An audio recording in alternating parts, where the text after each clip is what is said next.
Welcome in, everybody. A little Sunday smash for that ass. What's up? I'm Jeff. There's Tom. He's adjusting his brightness. Hey, so listen, let me let you all know something here real quick. Tom's a warrior. I said this yesterday, but he is. We're doing like 30, 40 minutes tonight. That's all we got. It's not because we don't love you. We do love you, but I'm empathetic. Tom's been reeling. I want to watch football. Come on in. Let's do this 40 minutes together. Let's do this thing. I hope like hell you guys watch that Minnesota Buffalo game. But we're that's an aside. Let's talk about Jeff Tom Smash. That's right. Let's do first things first. Florida State's legit good, Tom. Legit good. Yep.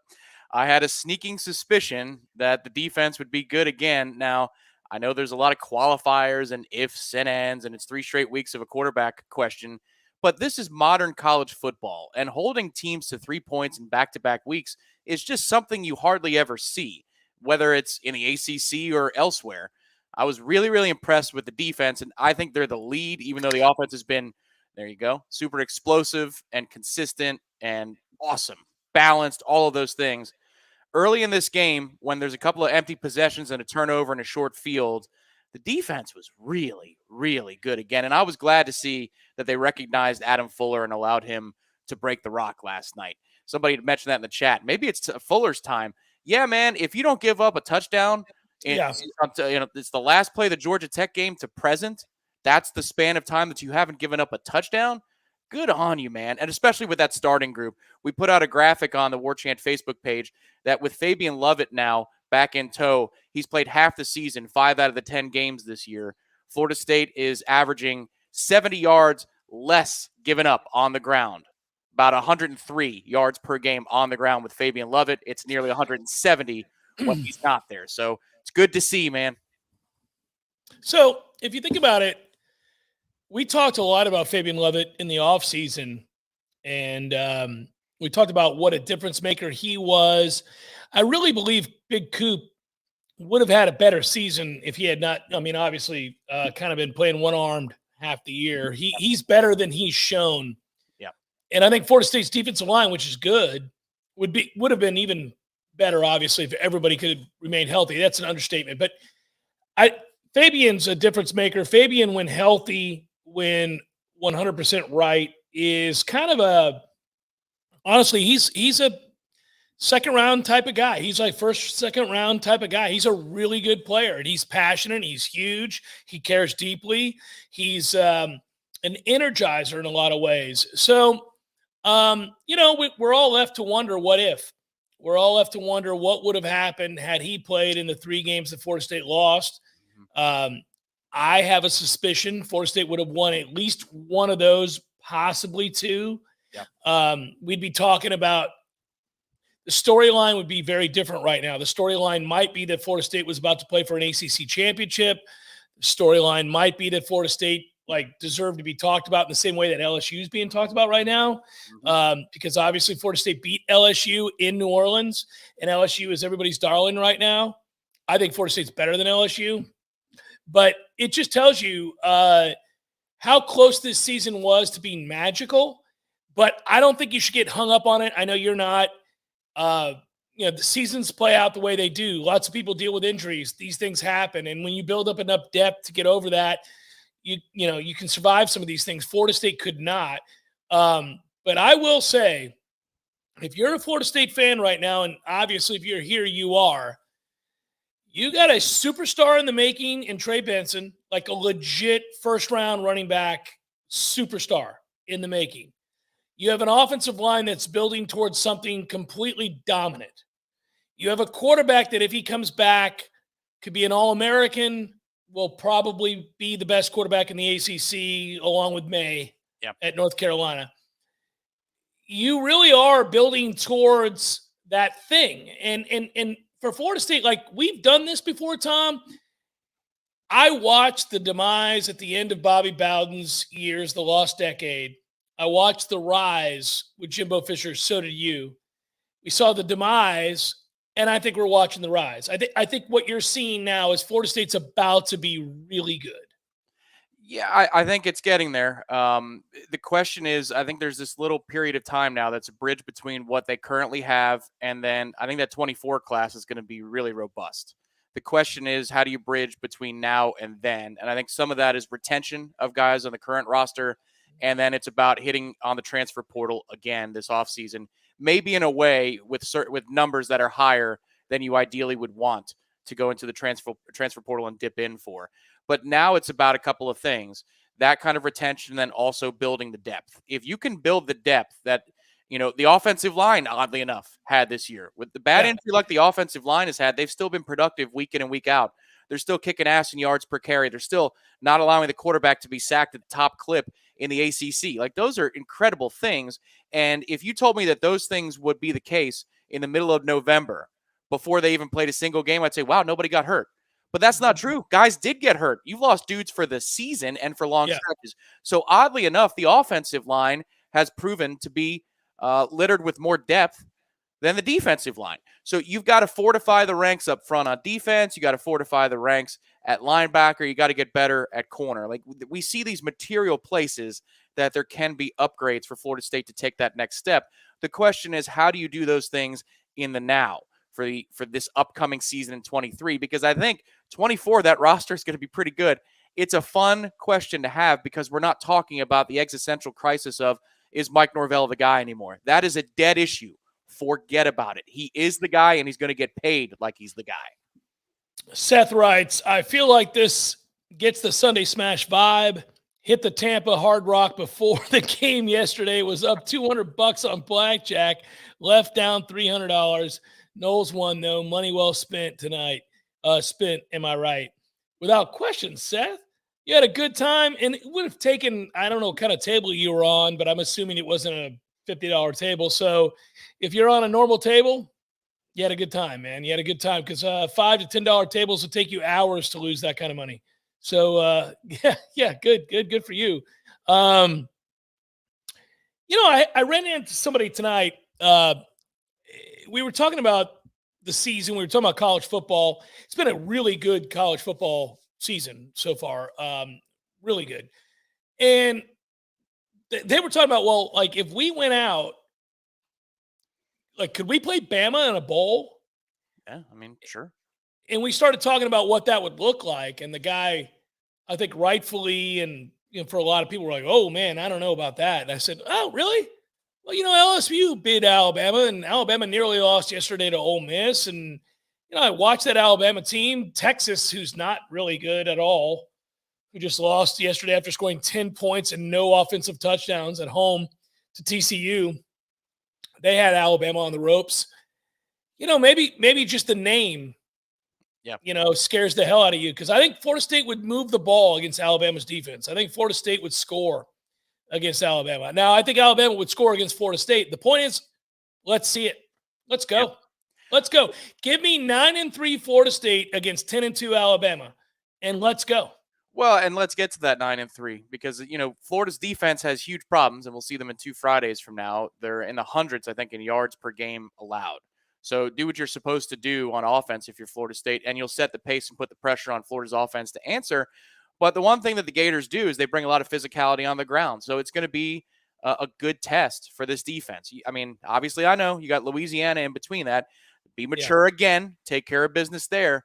But if you can pass that Florida test and you are standing at 9-3, the bowl tie-ins get interesting. NC State blowing a lead yesterday was 20-7 late. They lose to Boston College, knocks them off the ladder. Now you're ahead of them. Now it comes down to Clemson, Notre Dame, North Carolina, and Florida State for those ACC/Notre Dame bowl tie-ins. And what's interesting is I was looking at the ACC website today for the bowl tie-ins because it's a question that we're getting a lot now. We haven't been to a bowl in some time, so we like asking, what bowl would we go to?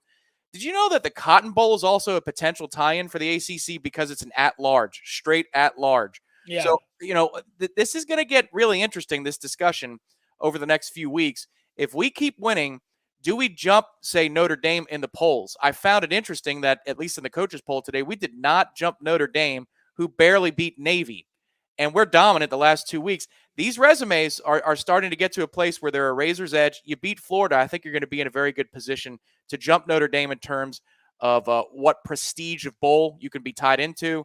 I think at this point it's looking more likely that we're not going to leave the state of Florida because there are a couple of bowls that would horse trade their way into getting us. Miami wants us down there for the Orange Bowl, and the Gator Bowl would love us too in Jacksonville. So I'd be interested to see what plays out in the next couple of weeks. But if you go 9-3, I think you make a strong case to, unfortunately, I know we like to travel, but to be local for the bowl game.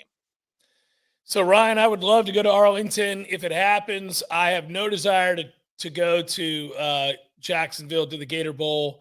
I've been to the Gator Bowl, I don't know, 20 times. I don't want to go to the Gator Bowl again. But that's the SEC tie-in, though. So if you wanted to play an SEC team, that's where it would take place. Yeah, and let's go play Cincinnati, by the way. We would boat race Cincinnati. I watched that team a lot for monetary purposes. I would take that game all day long. Thomas, thank you so much. He writes, took FSU at -6.5 and also teased South Alabama and Michigan. Thank you, Jeff. Made a great weekend even better. Thanks, Thomas. I'm glad you did. Listen, I actually had a hard week on Redemption Thursday. In my personal life, I had a winning week, but I had a losing week on Redemption Thursday. I think I went 4-6, maybe 5-5. I got to double check that. Wasn't good. I started off like a house on fire, but then things went south. But that's okay. That's what you do. You get out there and you have some fun with it. I will say this. I think if Florida State were to play this morning I did the college football wrap, and I had the guest on from Michigan, guest on from Texas. Corey Clark joined me for FSU. And, I've had a better perspective this year of talking to people from West Coast, East Coast, Midwest, the whole thing, South. And I look at these teams, Tom, and I think Florida State is every bit as good as any team in the top 15 from 4 to 15. 4 to 15. Maybe even 3 to 15. I think 3 to 15. I think so. Yeah, I think 3 to 15, Florida State is every bit as good as those teams. So, on the one hand, you kick yourself with the 3 losses, but on the other hand, you say, oh, man, thank God we finally have a team that is exciting to watch. They're also really easy to root for. In a lot of ways, this Florida State team reminds me of the Trent Forest basketball teams. Like, those teams were so fun to watch. They were really good. They were skilled. They got better as the year went on. They played hard as hell. They had a whole bunch of get you some to them. There was all that stuff that I love. This team has that, man. This team has that. Jordan Travis is easy to root for. Trey Benson is easy to root for. Mike Norvell is easy to root for. Yeah, man, we got something right now. We got something. Enjoy this ride. They're not a finished product. They're not close to winning a national championship, but they're good. They're legit good.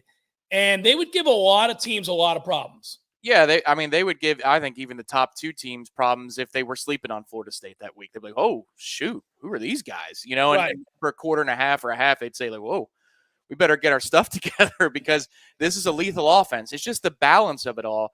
And to your point about likability, so how about Coach Norvell's interview at halftime where he says, we're accountable top to bottom as a roster. And I told the players, that's on me for some of these bad plays that I called here. I put us in terrible positions. That's what we're about. And then Trey Benson in his post-game interview said, no, everybody's playing for each other. Nobody's selfish here. We don't care who gets the ball as long as the job gets done. Trey's been getting the ball a lot recently, and it's by merit. There's no doubt about that. But you can see it. Micah Pittman didn't get targeted against Miami, and he had a much more prominent role on special teams and early in the game catching the ball last night against Syracuse. Johnny Wilson has been up and down in terms of productivity when you're looking at targets, receptions, yards, and touchdowns. But my man blocks his ass off every single week. Every single week. Malik McClain has been all or nothing. And last night, man, if there was an angry run segment for college football like there is for the NFL, that is an outstanding play. And I love to see that because the 2 passing touchdowns last night were something that we talked about all week long on the JCS, which is Syracuse is going to give you miles of cushion before the snap. Yeah. And I love how we're alert to that. We look, it's a design run play, but McClain's right there. Throw it 1 yard depth to make sure you don't have an illegal man downfield. And then it's hand to freaking helmet. And in the ground, you go for 6. It's just this group finds different ways to win on offense. The game plan is alert every single week. And if somebody's not getting targeted or not getting the totes, it's not a problem. There's nobody that's put out on that offense, and I love to see that. So Micah Pittman kind of represents what this team is in a lot of ways. An angry bunch that is demanding respect and that finishes plays. Benson has kind of figured out who he is, and he represents the same thing, right? Like a whole bunch of get you some. Mm-hmm. I think this offensive line has become really emboldened by what they're entrusted to do. I think bottom line is Florida State's good. They're on the verge of being very good. So when you go into next year, depending on what we do in the transfer portal, how the recruiting class finishes up, Tom, I mean, I think Florida State has a chance. First of all, they'll be preseason top 20. Yep. Secondly, I think they're a legitimate contender to win the ACC next year. Now, obviously, if you're in that position, then you're in a position to make the college football playoff. So, we've been pretty bold with our predictions the last few weeks.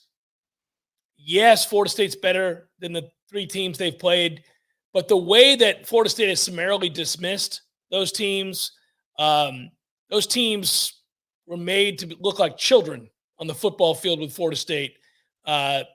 It's almost like we were offended that they were attempting to play football with us. I would argue, and I'm a realist and I'm pragmatic, you know this about me, I would argue that if Florida State played Wake Forest, NC State, and Clemson right now, they would win all 3 of those games. So yeah, the neutral site game against Clemson would be a war, but I think Florida State would win that game. I think Florida State would hammer NC State right now. Hammer. Wouldn't even be close. They would finish what they started. Mm-hmm. Yeah. And I think Florida State would probably beat Wake Forest at this point with the problems they've had on the offensive line lately with Fabian Lovett back. Well, again, it's a 70-yard difference in rushing output. And I know that if Fabian missed the tough part of the schedule, so some of that is weighted, but you can see it. You can see the difference. And the thing I'd also say is what happened in that Wake Forest game 2 or 3 times. You had corners in phase and unable to play. Now you're seeing our defensive backs finish plays. Like, for example, last night, before the game got out of hand, it's Gadsden versus Renardo Green in space on the bottom of your television screen along the sideline, and Renardo stays with him through the whole play. He's given up 2 or 3 inches, and how many pounds? 30, 40 pounds? I mean, that's a big dude. Stays in phase, fights, gets his hand in position, and bats the ball away. These kinds of things were not being made to happen against Wake Forest and for some other of the stretch of those 3 losses in a row. They're starting to make these plays now, and Greedy Vance back-to-back weeks with an interception. You're seeing increased confidence out of the secondary. That's the development that happens again. The question is next year, as you're building towards what is a favorable ACC schedule now with the 3-3-5 model, it's a good ACC slate for Florida State, is how do you replenish the defensive line and the interior of the offensive line? I think you've got some, or tackle on the offensive line. You've got some bodies that you like in Alex Atkins' group that you can shuffle around, but you probably need 1 or 2 more that are ready-made that can be in the rotation of 7 or 8. And then on the defensive line, you got to replace Fabian, and you're probably, of course, going to have to replace Jared Verse. Patrick Payton's a nice start, but you got to be able to have 3 or 4 solutions at both parts of that part of the trench play. And if you do, then you're in a position, if Jordan Travis returns, to be doing the things that you're talking about, which is contending for an ACC title. And hell, man, you get a get-out-of-jail-free card if you beat LSU in week 1 next year in Orlando. If you beat them, that is a huge feather in your cap and separator when the college football rankings come out down the line. But you've got to take care of business right now, and then you've got to close a little bit better on signing day and go hammer that transfer portal. So there's work to be done. It's not a fait accompli that you're going to be that relevant. But I think what should be expected at this point for Florida State is now that we're back in the rankings and we're squarely in the top 20, both polls came out today, AP and coaches, Florida State's number 20 in the country. I think the college football playoff might actually have us a little bit better than that. We don't need to be unranked anymore. No more. I don't want to see a lack of a number next to Florida State's name on the lower bug of any TV broadcast for the next 5 seasons. We're done with that crap. Let's stay in that conversation. You guys need to summon your positive energy that Dallas goes and drives down the field and scores here, because I have a 4-team parlay that depends on Dallas winning this game. Oh, what I Green can Bay scored to tie the game here late, and that's all well and good, Tom. But we're going to need Dallas in the remaining 2:29 to go down and score a touchdown here or a field goal to win the game. So what I can tell you is, just from a perspective of a sporting guy or gal, yesterday was an important day for those of you that believed in Florida State in the preseason. Yeah, And believed that more than 6.5 wins were coming and were willing to put it down on correct. the table, like yours truly. It was a big day for those folks. And congratulations to all of you who listened to W's and L's and saw that we were going north of 6 wins this Well, football. you and I both picked over that, so yes. I wasn't saying that you didn't. I'm just saying like that. We all knew that Florida State was going to win more than 6.5 games. That was a preposterous line. It was. Yeah. It was, because you could see the improvement in practice. And that's the thing is just Mike Norvell welcomes the media into his practices because he believes in what he's doing and he knows he's got nothing to hide. And you could see it these last 3 camps, last year in fall, last spring, and then this fall. They got better and better and better. The thing that I love is that now everybody gets to see it and the players get to see it to a point where they know what they're doing is working. And so they're going to buy in all the more. And then when the next generation comes in, they're going to tell them, listen to this guy.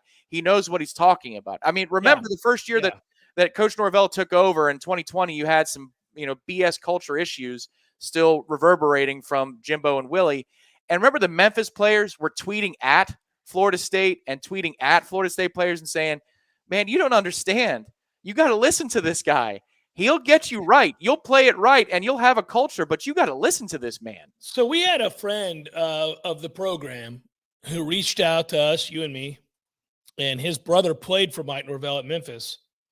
And he basically said, listen, Mike's the truth. Mike's a guy that if you believe in him and you go to war for him, he'll do everything in his power to get you in a position to succeed. He'll do everything. He works it. He talks it. He does the whole thing.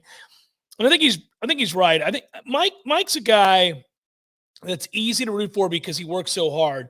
There were questions about Mike coming in. Some of it had to do the conference he came from. Some of it had to do with the age that he is. There were some other question marks about Mike. But I think Mike is in a really good place right now.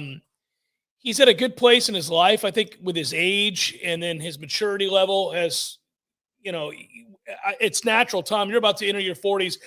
You're an old soul, so you're already very mature. But it's interesting to watch people go from 27, 28, 29 to 36, 37, 38, and then on into their 40s. The life perspective changes the way you go about your life and the way you go about your business. Mike Norvell is a guy that's made a lot of mistakes, some of them born out of immaturity. But he's a guy that's always been on the right path when it comes to work ethic and telling the truth to the players, being honest with them about what he expects. And he shows up every day the same way. Mike is really steady that way. When you see Mike Norvell, one of the things that stands out is that he's fit, right? He looks well rested. Yeah. So I think Mike is a guy that goes to war for 18 hours a day, goes home, goes to sleep, kisses his wife, hugs his daughter, gets up, hits that treadmill, goes to war, goes to practice, and does it again and again and again. And that is really hard to do. There aren't a lot of people that can do that. But it is what you're tasked with. It is the responsibility of a coach who's making $5 million a year to do that, to be his very best, to put himself in a position to think clearly and raise these young men and make them better people and better players. And I'm just going to tell you right now, man, I think that guy is the truth. He's not devoid of mistakes. He's not devoid of problems in terms of certain things that he does, but I think he's earnest. Yeah. I think he's a hard worker. I think he's really smart. I think he cares deeply. And I think most importantly, the players know that. The players know that. The players, they respond to that. One of the reasons you see the level of unselfishness with this football team is that sacrifice is born from the head coach. Like, you have to see it in him and his staff. You have to know that they're willing to do all of those things that they're asking you to do. And honestly, if you're a back in this offense, you're a wide receiver in this offense, you have to wait your turn. You have to sacrifice. You have to block. You have to do a lot of things that don't make you a star. They're all willing to do it. Why? Because of Mike, man. Because of Yeah. Mike. Well, I think about the last 7 days, well, 8 days now, but you have the deuce span issue on the sideline against Miami, in which that's just I go back to it and I called it brilliant television because great job by the production truck to catch that moment and not go away, not show Yeah. up on formation, stay here. This is way more relevant than Miami getting their ass kicked on the field. This is cool. Let's see what's happening. And that moment played out. Perfect coaching in that moment. He leaves his responsibilities on the sideline because he knows what's more important right now is making sure that I don't lose this young man. He stays engaged. Look me in the eyes. That's what he kept saying. Don't shut down on me. Stay Right. with me. Then you've got the Sam McCall issue where he says that he's going to be entering the portal. And how does Coach Norvell handle that? He doesn't shame him in practice. Sam McCall wasn't wearing an orange jersey. He says, I was 18 once. I get it. If I responded to everything in my life that I didn't like with the first emotional reaction I had, I'd have a lot more hurdles in my life. So he chose to be a teacher there. And then the evidence of what happened last night is all about, last night was the evidence that this week he stayed on message, made sure they were mature, that they were ready to go, and that they were going to take on another inferior opponent and handle business. That team was not anything but razor sharp in terms of their focus, and that is an extension of the coaching staff. So all of these little detail things that stacked together in the last 8 days, I mean, his stock is going through the roof, and it all culminates with the halftime interview saying, my bad, I've got to be accountable. That's just outstanding. How can you not root for that guy? And if you're either 17 years old or the parent of a 17-year-old who has the caliber of talent of coming to Florida State, how do you look at those events and not say, holy cow, as long as Florida State can pay my son commensurate to some of these other schools with an NIL, why would I not entrust him to that man? So they're going to need one more year of the transfer portal, and they're going to have to be really big in the transfer portal. And that's true of all teams these days. That is the modern way. They're still not elite in recruiting, and that's got to get better. They got to start signing top 10, top 5 classes. You now have the ability to prove your concepts over and over again. You now have enough guys that have been here and done that can echo those sentiments and tell players, hey, man, this is the truth. Come here. You're going to work really hard. He's going to bust your balls, but you're going to become better, and we're going to win games. So I need to see that next step. I really do. I would like to believe that these wins that keep mounting, and they're going to get, they're going to beat Louisiana on Saturday. You at some point you got to cash that in. You got to have a couple of guys say yes that were unsure. So we'll see. I think in the interim they do have to win in the transfer portal because I don't think they're elite recruiters yet. That's the one downside. If we're going to provide balance in this argument, I don't think that they're elite. That staff is not an elite recruiting staff, but wins can overcome that. Now there's a couple of people here. Z-Chan, always. Evening, gents. What does the defense have to do to take the next step? What about the offense? I don't know what the offense could do myself. I'm going to leave the defense alone right now. I will tell you again, guys, I'm going to say this. The defense is so much better than they were. They're definitely competent. But, Tom, let's admit, they've caught these last 3 teams at the right time. I mean, let's just be honest. I mean, Miami is ass. Whose quarterback was coming off an injury and got hurt. Georgia Tech did not have a quarterback on that day. And I don't think, by the way, that Schrader was right in this game, and he didn't look right from the get-go. So I'm not trying to take away the dominance of the defense because that deserves credit. Yeah. No matter what. But let's be real. I mean, they haven't exactly been facing elite offenses. So I'm going to lay off the defense, but here's why the defense isn't as good as they've shown. No, listen. I don't think we need to go nuts about this defense right now. I mean, honestly, come on. These last 3 games, Georgia Tech, Miami, and Syracuse, really? Yeah. I mean, What I'd say though is Syracuse didn't cross over 100 yards until the fourth quarter. I mean, No. Listen, this kind of dominance is awesome, and I agree that it's a great showing. I'm just not prepared to crown their ass. I don't think that it's elite. Listen, that defense in the second half of the NC State game didn't get stops when we had to have it. Wake Forest beat that defense up in Tallahassee, and Clemson, who is not that good, did whatever they wanted against that defense for a good portion of the game. Yeah. So I'm just telling you, when you played good teams, you didn't exactly shut down offenses. No, but I think they've developed and they've gotten better. All these things can be true at the same time, because I also think that Clemson, especially the quarterback, was in a much better place between the ears at the time that they played. He wasn't making the big mistake. We documented that thoroughly. Sure. The Clemson game. And he was broken by the Syracuse game, oddly enough. The 4 turnovers, and then they play the Klubnik kid, and they do the old switcheroo, and now I think you've ruined that kid. And Klubnik is going to be the future for them. So DJ will be playing somewhere else next year and beyond. But I also think that when you bring Fabian Lovett back into the fold, magically these defensive backs look a lot better.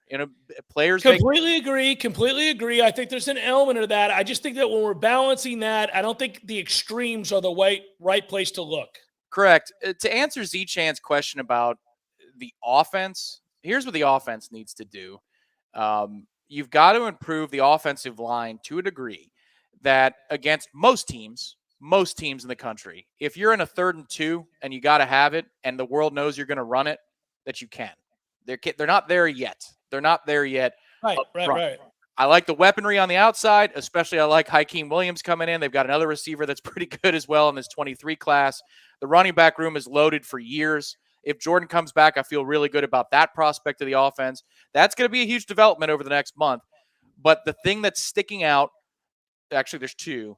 You could really use an excellent tight end or H-back in this offense. It would change it even more fundamentally and make it that much more of a headache to prepare for. But I think the bigger issue, that's the luxury. The bigger issue, the core issue, is that you've got to get the offensive line to a place that when the world knows you're running a short yardage or goal line, that it doesn't matter. You're just going to run it right through them. And that's the thing. For the defense, I think you need upgrades pretty much at every level in this offseason. So that's where I would agree with you. I just think it's full marks to this defensive staff that smoke, mirrors, strength of schedule, whatever you want to call it. They're in the top 15 of the country in a lot of. Yeah, but Tom, I mean, what do you want them to do? Apologize for it? Or they shouldn't. Yeah, no, that's fine. I'm not going to go to war against our defense after holding consecutive opponents to 3 points. I'm not going to, but you don't think they're great. No, I think they've gotten better, and they deserve full marks for being able to manage around some things that aren't awesome. Like that's coaching too. Yeah, it is. I don't disagree with that. I actually think they're pretty good. I don't want to give the wrong impression. I think they're pretty good. I just don't think they're elite. I think like we're talking about now to aspiring towards another, place, right? So I get in trouble for this all the time. You know me, we go way back. We love each other. You know the way I speak. When I tell people that somebody's not any good, it's all relative.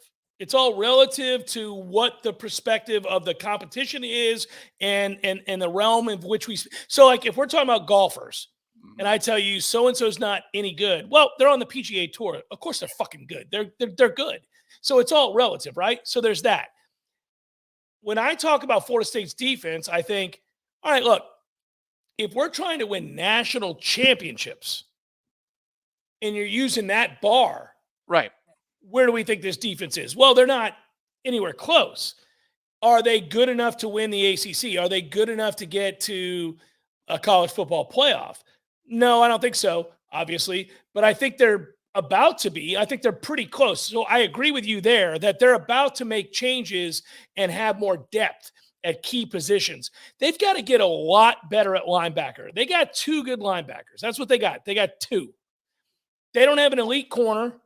Right. They have 1 good safety and 1 whatever safety. They don't have, listen, they're not elite, but they could be real soon. So we agree on this. And that part of it's true. They're better. They're well coached. They're fighting like hell. I'm proud of them. I want to win national championships. So everything is relative to that. Yeah, I agree with you. I'm the here and now guy for right now, because we haven't been top 15 in much of anything in a long time. Sure. No, I'm hungry, Tom. I'm hungry. I get this is a top 15. The Sunday Smash for me is a kick back and relax. The Sunday Smash for you is an aspire to the future. I get it.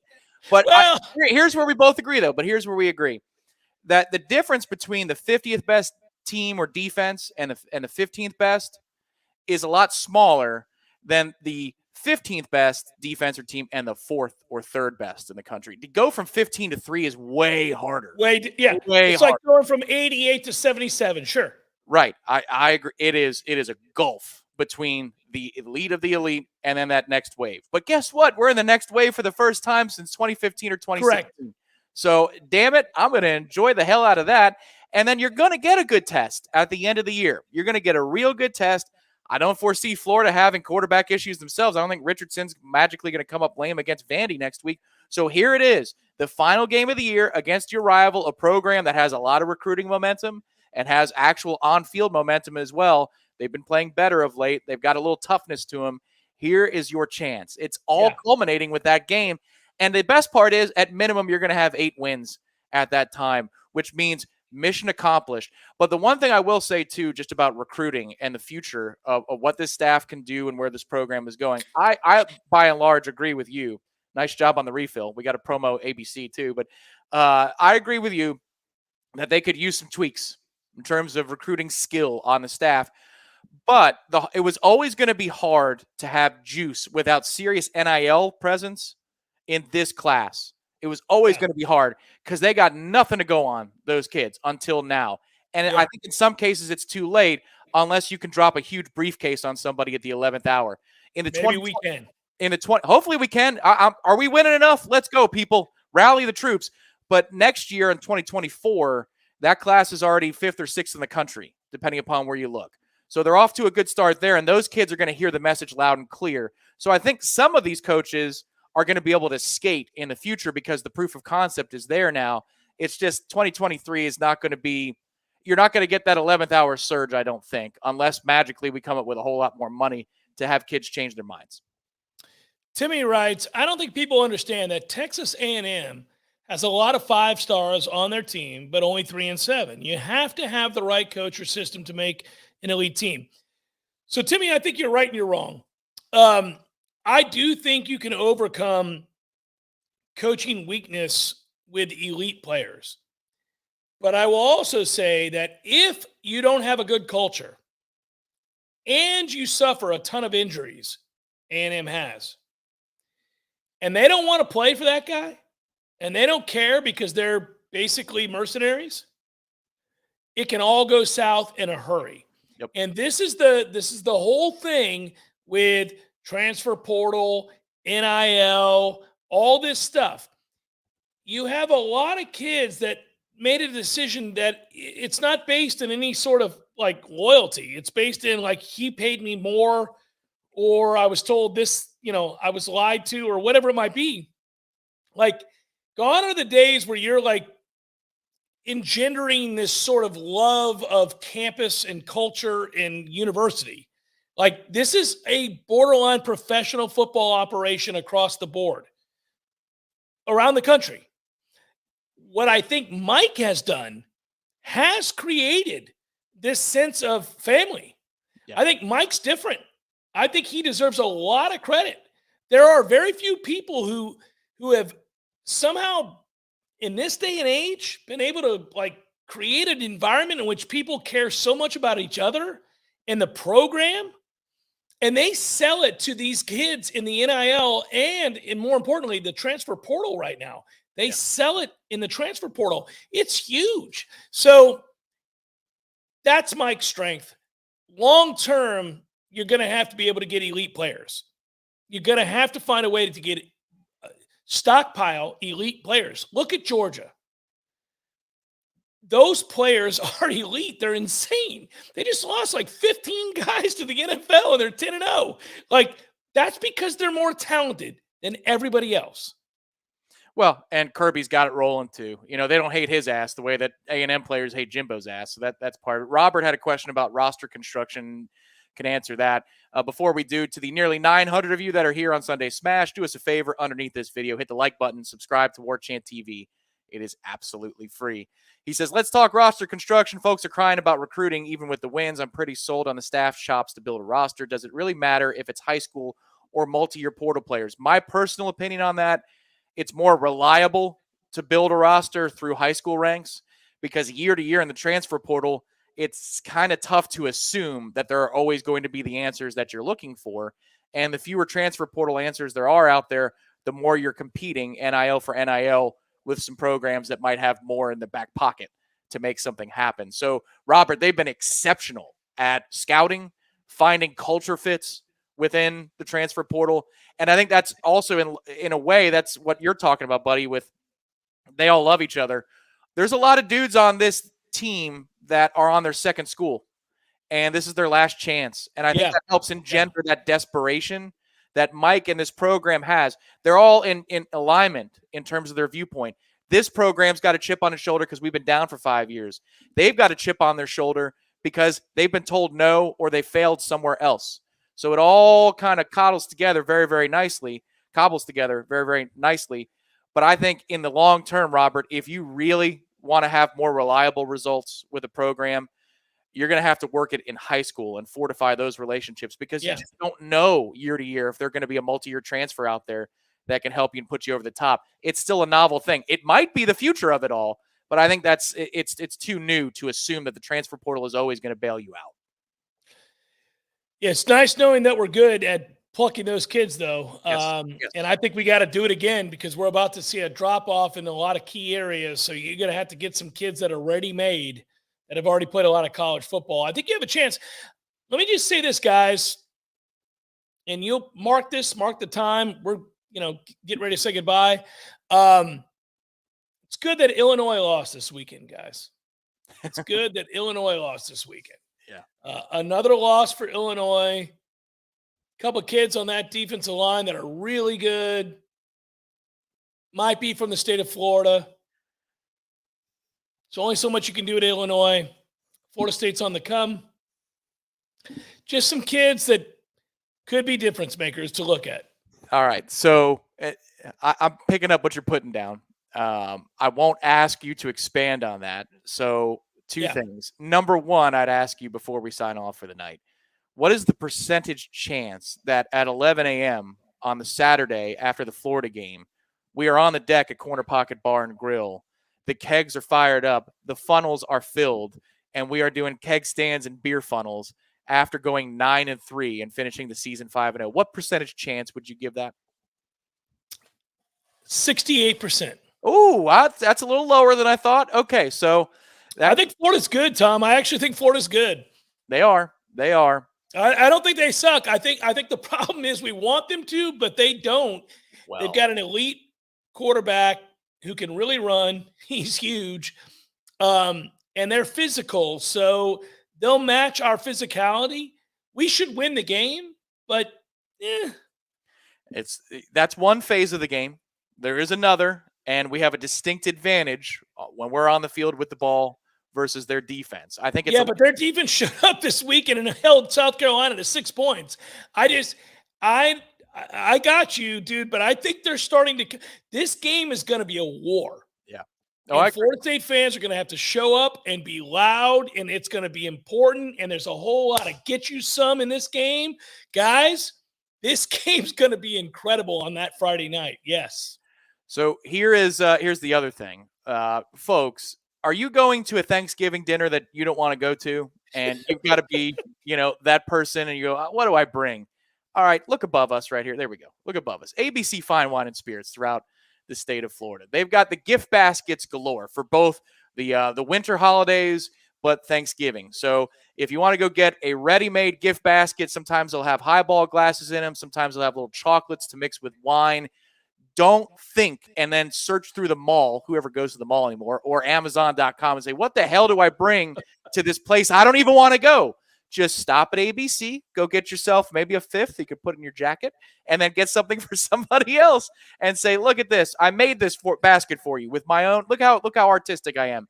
And you will be the hero of the holiday party. And also, it's a quick turnaround. You've got Thursday, Thanksgiving. If you like the World Cup, it's 11 a.m. the next day, United States. Woo! And then the kickoff at 7:30 between the Noles and the Gators. Stock the hell up. And when you do stock up, go to ABC Fine Wine and Spirits.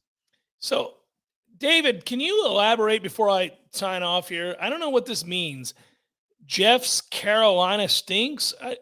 South Carolina stinks. Oh, okay. I think I get this. Yeah. No, they do stink. That doesn't mean I don't think Florida's a physical team and pretty decent on offense. Okay. Got it. Trying to figure that out. It begins. Well, it's already Florida week. How about that? The Sunday, there's 2 Sundays before we play them. It feels like one long. Hey, I want to commend you, dude. I'm going to interrupt you because you've been great. You've been a warrior all weekend long. Tom Lang has worked really hard, and he's been very, very sick. Yeah, there's the flu game. Look at T. Lizzie. It's been a flu week. I didn't. How good is that? Ben made that, folks. It's going to be okay. I'm not on my deathbed. It's just, it sucks. Being sick sucks. Sucks. Yeah, my +8 pick for South Carolina was way off. You're right. Florida won. Hey, listen, guys, don't bet my picks if you don't want to. If you're worried about losing, gambling's not for the weak at heart. You got to buck up, soldiers. I had 3 winning weeks in a row. I had a losing week this weekend. Shit happens. T. Lizzie, I love you, baby. Go get some rest, get some sleep. We got a show to do tomorrow. We do. It'll be a great show, and we'll go from there. To all you guys, 800 plus of you, we really, really do appreciate you. And be well. Hit the like. Yeah, be well. And go Noles, by the way. We're good. We're legit good. Cheers. We're good again, guys. How cool is that? That doesn't suck. A root beer. Have a root beer. I can tell you're sick. You're drinking a root beer. I am. Yeah. No, and root beer is good. If I were to drink a soda, root beer is good. All right. Peace. Good job, Ben. Good job to all of you guys. Be well. Enjoy your Sunday night. Cowboys are driving here, boys. Let's see. 3rd and 4. Here we go. Oh, God. Play-by-play. Timeout, Green Bay. Yeah, we're done. We're done. They know they're reeling, boys. They know they're reeling.